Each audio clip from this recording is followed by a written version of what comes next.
네, 대담한 대담 시간입니다. 주말 사이에 삼성전자의 주가 방향성을 가를 만한 이슈가 나왔는데 이게 어떻게 보면은 드디어 기다리고 기다리던 소식인지 그 이면을 좀 파악해 보도록 하겠습니다. 오늘도 조호진 타큐온 뉴스 대표와 함께합니다. 대표님 어서 오세요. 네, 안녕하세요. 네, 반갑습니다.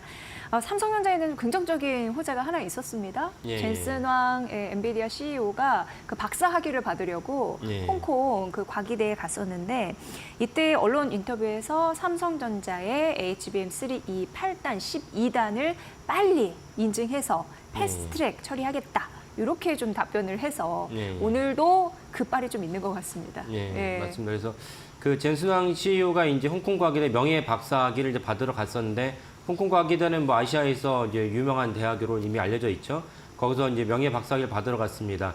그 홍콩 과기대 명예 이학 박사 지금 화면에 나오고 있는데 받는 걸 보면서 우리나라에서도 사실은 뭐 서울대나 카이스트에서 만약에 젠슨 황한테 명예 이학 박사학위나 공학 박사학위를 주겠다고 하면은 젠슨 황이 오지 않을까 싶었습니다. 그래서 그 홍콩에서는 아주 발빠르게 좋은 어떤 결정을 내렸고 그래서 이제 이 자리에서 젠슨 황이 이제 블룸버그 TV랑 인터뷰를 하면서 당연히 중요한 이슈였던 그 제가 한번 언급을 해드렸었는데 젠슨 황이 이제 그 엔비디아가 지난 이제 21일 날 우리나라 시간 21일 날 목요일 날 이제 실적 발표가 나왔고 그러면서 컨퍼런스 콜에서 이제 젠슨 황이 엔비디아 여기까지 오기까지 중요한 협력사도 있었다면서 쭉 나열을 했어요. 쭉 나열을 했는데 거기에 이제 메모리 기업으로 HBM3를 공급한 메모리 기업으로 SK 하이닉스랑 마이크론을 언급을 했는데 삼성전자 언급하지 않은 거예요. 그러니까 삼성전자 언급하지 않았으니까 야 이거 좀 잘못되는구나라고 생각을 했었고 그래서 또 여러 가지로 뭐 시장에서 이제 반영이 됐었습니다.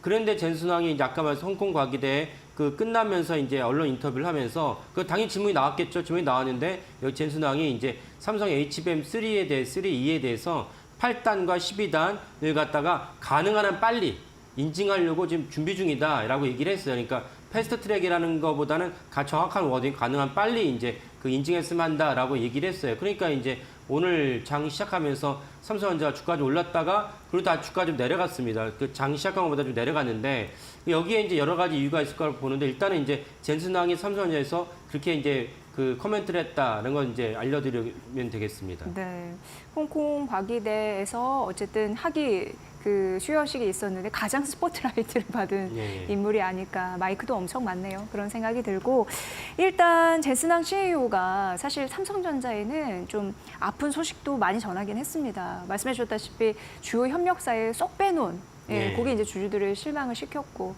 하지만 또 어떻게 보면은 삼성전자 입장에서는 지난번 컨퍼런스 콜에서 우리는 이제 납품을 할 거다라는 또 기대도 주고 무엇을 믿어야 될지 약간 혼란스럽긴 마찬가지인 것 같은데 대표님의 생각은 어떠세요? 그래서 그 일련의 과정들을 하나하나 좀 이렇게 훑어보시면 좀 더 판단하는 데 도움이 될 거라 여기는데요.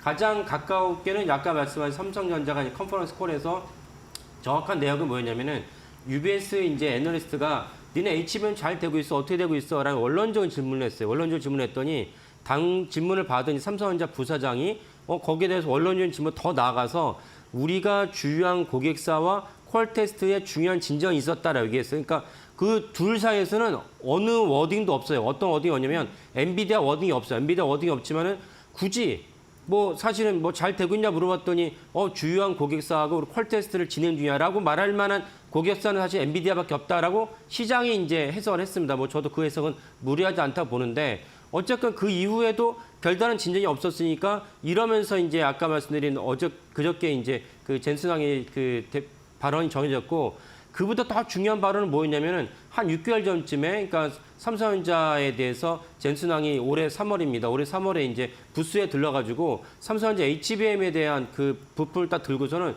자기가 자필로 그 젠슨 황 어프로브드 그러니까 내가 승인했다라고 이제 그 자필 서명을 남겼고 그것이 이제 언론 보도로 알려지면서 야 진짜 이제는 엔비디아의 학수고대하던 납품이 이제는 되려나 보다라고 많은 분들이 기대를 했어요. 근데 그 기대가 어떻게 됐습니까? 5월 10일 날 경기현 대표가 경질됐고 그다음에 9월부터 8월 말부터 9월부터 해서는 실망한 외국인들이 아니 도대체 언제 납품한다는 거야? 납품 못하나 보다라고 판단한 외국인들이 삼성전자 주식을 계속 팔았어요. 계속 팔다 보니까 삼성전자 차트가 무너지기 시작했죠. 그러니까 엄청난 우하향했습니다. 이러다가 이제 심지어 급기야는 이제 제 기억에 이제 15일이죠. 15일 날 이제 장마감하면서 삼성전자가 그 코로나 시절로 돌아간 49,900원을 찍었습니다. 4만 연재를 열었는데 그날 장마감을 하면서 이후에 삼성전자가 부랴부랴 뭐 10조 원이라는 엄청난 금액의 이제 자사주 매입을 발표하면서 주가가 지금 보시는 양봉 차트가 거기서 나왔습니다. 그래서 삼성전자 주가가 반등을 했는데 그러니까 사실은 이제 젠슨 왕이 금요일 날 블룸버그 TV에 인터뷰하면서 야, 우리 가능한 빨리 인증하려고 그래. 그 얘기가 나왔으니까 당연히 호재고 기분이 좋은데 조금만 더 생각을 해보면 아니 3월에는 심지어 자기가 자필로 서명을 했는데 아직 납품이 안 됐으니까 야 이거 얼마나 더 기다려야 되는 거야? 실제로 의미가 있는 거야? 라고 불안 섞인 시각도 당연히 존재한다. 그런 어떤 것이 그 혼재에 대해서 아까 봤을 때도 오늘 장 시작하자마자 삼성전자가 갭 상승을 했다가 갭 상승을 좀 줄여가는 것도 아마 야 그때 3월 달에도 뭐 젠슨은 어프로브도 나라고 했는데 왜 아직까지 안 된 거야? 이것도 그냥 하나의 립 서비스 아니야? 라고 이제 보는 시각도 있어서 좀 상승폭을 축소했다라고 여겨집니다. 네, 그러니까 젠슨왕이 인증까지 했는데 왜 최종 납품에 모질었으니까 이번 이슈도 불신할 수 있다라는 얘기인데 그러면 좀 본론적으로 왜 아직도 못한 건지 그 이유를 좀 설명을 좀 부탁드릴게요. 그 이유가 보통 두 가지 정도로 꼽히는데 하나는 무엇이냐면 적어도 HBM3에서는 삼성전자가 SK하이닉스보다 뒤진 후발주자다. 선발주자는 SK하이닉스인데 SK하이닉스가 여러 공정 중에서 가장 최적화된 공정이 무엇이냐. 최적화된 공정이라는 건 일단 수율이 좋아야 되고 제품 하나를 만드는 건 의미가 없습니다. 수십만 개를 갖다 만들어야 되는데 수율이 좋아야 되고 그다음에 공정 속도도 좋아야 되고 이런 것들을 다각도로 검토했을 때 SK하이닉스는 자기가 원래 기존의 공정이었던 TC NCF 방식을 버리고 MR, MUF 방식 선택을 해서 HBM3E를 갖다 생산하기 시작했습니다.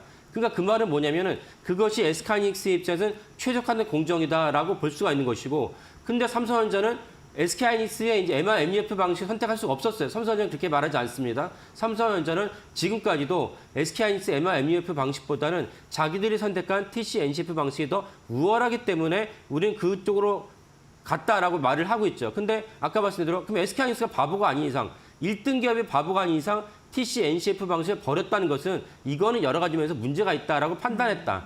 그러니까 판단하고 문제가 있는 공정을 굳이 삼성전자가 TC, NCF 방식을 선택했기 때문에 거기서 생긴 이제 후유증이 있다라고 이제 보는 것입니다. 그 후유증 아까 말씀 공정상 문제점이 있고 그다음에 SK하이닉스가 TC, NCF 방식 버리고 MR, MUF 방식을 가면서 주요 단계마다 특허를 당연히 걸어놔요. 이거 당연한 겁니다. 당연히 걸어놨기 때문에 그렇다면 삼성전자 입장에서는 울며 겨자 먹기로 TC, NCF 방식 갈 수밖에 없다. 특허를 갖다 우회할 수가 없으니까. 그래서 사실은 이제 TC, NCF 방식을 갔다라고 보는 것입니다. 이 때문에 삼성전자의 이제 그 엔비디아 납품이 늦어졌다. 이런 해석이 하나가 있습니다. 그러니까 이게 공정으로는 TC, NCF 그리고 이게 MR, MUF 이렇게 두 개가 있는데 이게 좀 어려울 수도 있지만 잘 생각해 보시면 SK하이닉스는 초기에 그 TC, NCF 공정을 썼다가 요거를 버리고 지금 MR, MUF 공정을 쓰는 거라는 거죠. 그렇죠. 근데 현재 삼성전자는 SK하이닉스가 버린 그 공정을 그러니까 TC, NCF 방식을 채택해서 연구 개발하고서 납품하려고 한다. 이 얘기이지 않습니까? 맞습니다. 근데 한편으로는 마이크론도 생각을 해봐야 됩니다.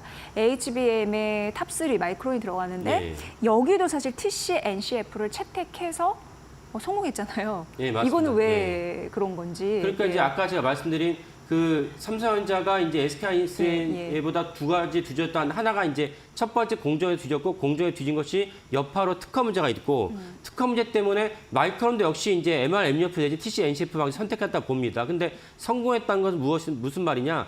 적어도 엔비디아의 H백, B백이라는 관점에서 봤을 때 마이크론은 최소한 10% 정도의 물량은 이제 잠식에 들어갔어요. 완전하게 SK하이닉스가 엔비디아 독점 기업이었다가 거기에 마이크론이 들어가면서 10% 정도 시장을 갖다가 잠식을 했다. 근데 그마저 삼성전자 못했는데 그럼 마이크론은 성공했는데 삼성전자 왜 못했느냐라고 봤을 때 그러니까 삼성전자도 마이크론이 성공했으니까 TC, NCF 방식으로 성공할 수 있는데 못한 이유는 무엇이냐는 게 두 번째 걸림돌인데 두 번째 걸림돌이 뭐냐면 지금 이제 화면을 보시는 분들이 시장에 나가서 뭐 용산이나 근처에 있는 상가에 가서 메모리를 갖다가 추가하거나 아니면 CPU가 망가져 CPU를 교체하거나 했을 때 부품만 사옵니다. 그러면 이제 데스크탑을 갖다 부품을 갖다 조립을 해야 되는데 분명히 멀쩡하게 잘 돌아갔던 부품이 내 데스크탑 PC에 꽂으면 안 돌아가는 경우가 다반사예요. 그건 부품의 오류가 아니에요. 부품의 오류가 아니고 부품에 끼어든 여러 가지 환경, 뭐 볼티지라든지 다른 부품의 배치라든지 이런 것들에서 에러가 생기기 때문에 안 돌아가거든요. 그러니까 SK하이닉스가 처음 엔비디아에게 납품을 하기 시작하면서 자기들에게 최적화된 환경을 설정해 놓은 거예요. 그 최적화된 환경 설정이 구체적으로 무엇이고 어디서는 잘 돌아가는데 어디서는 잘 안 돌아가지는 누구만 아느냐? SK하이닉스만 알아요. 알려줄 이유도 없고 알려줄 가능성도 적겠네요. 그렇죠. SK하이닉스가 SK하이닉스 삼성전자에게 네. 야 친구 같은 한국에서 기업하는데 어렵지? 이런 것들 니는 안 되는 거야. 얘기해줄 의무도 없고 얘기해줬다가 오히려 그건 배임과 횡령을 걸릴 수가 있습니다. 그러니까 사실은 이 두 번째 단계에서 삼성전자가 마이크론 뚫었지만 삼성전자 못 뚫었다라고 보는 것이고 그렇다면 사실 HBM3는 이제 물 건너갔다. 오늘 벌써 11월 25일입니다. 물 건너갔다 본다면 HBM4에서는 삼성전자 승부수를 보겠다고 언론에서 자꾸 흘리고 있는데 그것도 사실은 역시 HBM4도 삼성 SK하이닉스가 이미 선도 기업으로 납품을 하고 있어요. 그 엔비디아에. 그렇다면 선도 기업 납품을 아까 같은 똑같은 스펙에 대한 어려움이 삼성전자 그대로 물려줄 것이다. 그렇다면 사실은 쉽지 않다라고 보는 것이 제 전망입니다. 그러니까 일단 시장 점유율을 가파르게 치고 들어간 SK하이닉스가 1등 주자로서의 혜택이 좀 큰 거고 그렇죠. 앞으로 후발 주자들을 막을 가능성이 꽤 큰 거고 그래서 삼성전자는 HBM3 그 영역에서는 굉장히 서름이 있다. 뭐 패스트 트랙 뭐 얘기가 나오고 있지만 그건 좀 진짜 가봐야 될 일인 것 같습니다. 그렇죠. 아니 안 맞는 걸 갖다가 꽂았는데 전체 그 엔비디아 칩 하나가 얼마냐? 도매로 만약에 대규모로 산다 그러면 이제 그 3만 달러입니다. 근데 이거를 소매로 살 때는 9만 달러, 1억이에요. 1억짜리 칩 하나가 날아갈 수가 있어요. 그러니까 이런 거를 젠슨왕이 이제 모험을 감수할 이유가 전혀 없는 것이죠. 하지만 젠슨왕 입장에서는 소울 벤더, 그러니까 이 HBM3를 실질적으로 SK하이닉스만 공급을 하다 보니까 불안해요. 왜냐면 SK하이닉스 어디선가 만약에 공정상의 차질이 생겨서 제대로 공급을 못한다 그러면 엔비디아의 전체적인 라인이 멈춰야 되니까 불안하니까 당연히 벤더를 다각화하는 것은 당연한 겁니다. 그러니까 시종일 어떤 틈만 나면 삼성전자를 갖다가 격려하는 멘트를 나올 수밖에 없지만 이 납품을 가봐야 한다는 것이 이것이 이제 시장에서 주주들은 보시면 좋겠고 그리고 아까 말씀드린 SK하이닉스 때문에 삼성전자 서름을 겪는다라고 제가 설명드렸지만 이 서름을 사실은 SK하이닉스나 마이크론 같은 기업은 30년간 당했어요. 삼성전자가 언제나 1등 기업으로 먼저 치고 나가다 보니까 다른 후발 주자들은 이런 서름을 그대로 겪었다. 이 서름을 사실은 삼성전자가 그대로 겪는 과정이다. 이렇게 이해하시면 되겠습니다. 네, 뭐 젠슨왕 CEO의 마음을 봐도 엔비디아 같은 경우에는 공급처를 다변하기 위한 노력을 좀 하고 싶을 거예요. 그럼요. 그래서 삼성전자에게도 자꾸 기회를 주는 모양인데 아직까지는 좀 지켜봐야 할 일이 있고 삼성전자는 이 관문을 좀 뚫어야지 그동안의 우려가 좀 불식될 텐데 조금 더 지켜볼 사안은 있는 것으로 대표님 좀 봐주셨습니다. 참고해 보시면 될 것 같고요. 이제 SK하이닉스와 좀 긴밀한 관계에 있는 그런 기업 관련 공시를 좀 알아봐야 될 텐데 SK 스퀘어입니다. 일단 1,000억 원을 들여 자사주를 매입을 한다라고 얘기를 했습니다. 또 소각을 한다라는 건데 예전에 매입한 자사주까지 포함하면 한 2,000억 원 소각을 하는 건데요. 이 이슈가 가지는 의미가 있을 것 같고 SK 스퀘어 자체의 기업 의미도 다시 한번 좀 부각되지 않을까 싶습니다. 대표님 어떻게 보세요? SK 스퀘어가 낯선 분들도 계시겠지만 좀 설명을 드리면 SK그룹의 전체 지주사는 이제 SK입니다. SK의 중간 지주사로 SK 스퀘어가 있는데 이 SK 스퀘어가 중요한 것은 무엇이냐면 SK 스퀘어가 SK 하이닉스의 최대 주주예요. 지분 20%를 갖고 최대 주주거든요. 그래서 SK 하이닉스가 그 올해뿐만 아니라 내년에 영업이익을 갖다가 이제 그 상장 증권 같은 거는 38조를 내놨어요. 근데 저는 40조, 45조까지 저는 개인적으로 생각합니다. 그건 이제 엔비디아 이제 블랙엘이 잘 팔릴 거라는 전제에서 점점 시간이 지나가면 그것이 가시화되고 그래서 내년에 SK하이닉스의 영업이익이 45조까지 이제 저는 바라보는데 만약 그렇다면 그 엄청난 영업이익이 누구에게 떨어지는 것이냐? 모기업인 SK로 가기에는 한 단계 더 건너서 가야 돼요. 그 중요한 거를 수혜를 고스란히 SK 스퀘어가 이제 가질 수밖에 없다. 그런 점에서 SK 스퀘어가 눈여겨보시면 좋겠고 SK 스퀘어는 그래서 SK 하이닉스 말고 많은 계열사들이 있어요. 대표적인 게 11번가도 있고 뭐 많은 계열사들인데 하지만 그 많은 계열사들 중에서 SK 하이닉스가 차지하는 비중은 95% 이상이다. 사실상 SK 하이닉스의 매출과 주가에 그대로 연동이 된다고 볼 수가 있고 그것이 차트상으로도 확인이 됩니다. 그래서 SK스퀘어랑 SK하이닉스랑 올해 YTD를 보시면은 전체적으로 그 차트가 그대로 이제 흘러간다는 걸 알 수 있고 지금 보신 거 뭐냐면 그런 중간 지주사인 SK스퀘어를 포함해서 다른 지주사 SK, LG, 그다음에 HD 현대 이거는 현대중공업그룹의 지주사이고 그리고 이제 삼성물산, 삼성그룹의 지주사 역할을 하는 삼성그룹 완전하게 이제 지주사 체제를 가지진 않았어요. 그건 이제 공정거래 여러 가지 조항 때문에 그런데 그런 것을 보더라도 전체 SK스퀘어가 지주사 전체를 통틀어도 가장 높은 수익률 66%를 기록하고 있습니다. 두 번째 화면은 무엇이냐 아까 말씀드린 SK하이닉스와 SK스퀘어의 그 주가 동조화 같이 올라가고 같이 내려가고 있어요. 아까 말씀드린 이유가 설명이 되죠. SK스퀘어의 여러 가지 계열사가 있지만 실제로 SK하이닉스가 차지하는 비중이 95% 이상이다. 그러다 보니까 SK하이닉스가 올라가면 SK스퀘어도 같이 올라갈 수밖에 없는 주가 차트를 보고 계십니다. 그래서 SK하이닉스가 만약에 내년에 유망하다 그러면 SK스퀘어를 동시에 사도 나쁘지 않다라고 이제 우리가 생각할 수 있습니다. 근데 여기서 더 중요한 것은 무엇이냐면 이번에 SK스퀘어가 무려 2천억이라는 그 큰 금액이죠. 주가를 갖다가 주식을 소각하고 있기 때문에 그러면 이제 각 기존의 주주들 입장에서는 앉아서 내 가치가 증식되는, 증가하는 효과를 누리게 됩니다. 그 부분도 좀 중요하게 보셔야 될 것 같습니다. 네, SK하이닉스의 최대 주주 SK스퀘어라고 말씀드렸고 시장이 원하는 거 반기는 자사주 매입 소각 그 이슈를 발표를 했습니다.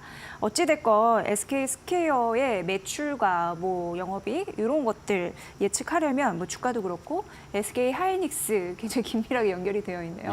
네, 그거 좀 보시면 될 것 같고요.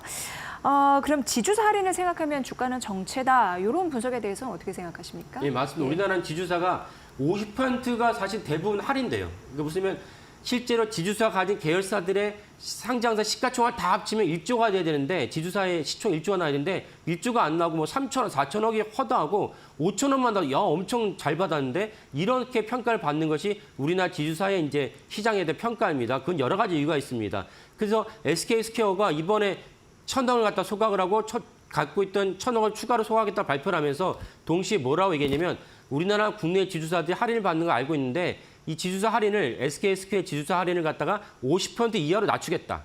그렇다면 아까 말씀드린 SK하이닉스의 시총이 만약에 반영된다 그러면 SK스퀘어가 내년에 얼마가 돼야 될 것이냐라는 관점에서 봤을 때 SK스퀘어는 내년에 아까 말씀드린 대로 그 상상인증권이나 다울투자증권의 전망 그대로 만약에 SK하이닉스가 내년 영업이익을 올리고 주가도 같이 올라간다면 SK스퀘어는 지금보다는 100%도 올라야 된다.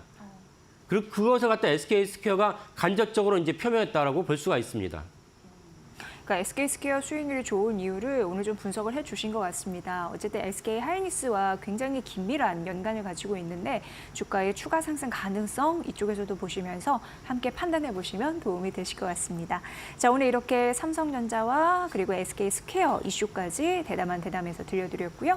조호진 타쿄뉴스 대표의 분석으로 함께 들으셨습니다. 대표님 잘 들었습니다. 앞으로도 잘 볼게요. 예, 네. 감사합니다.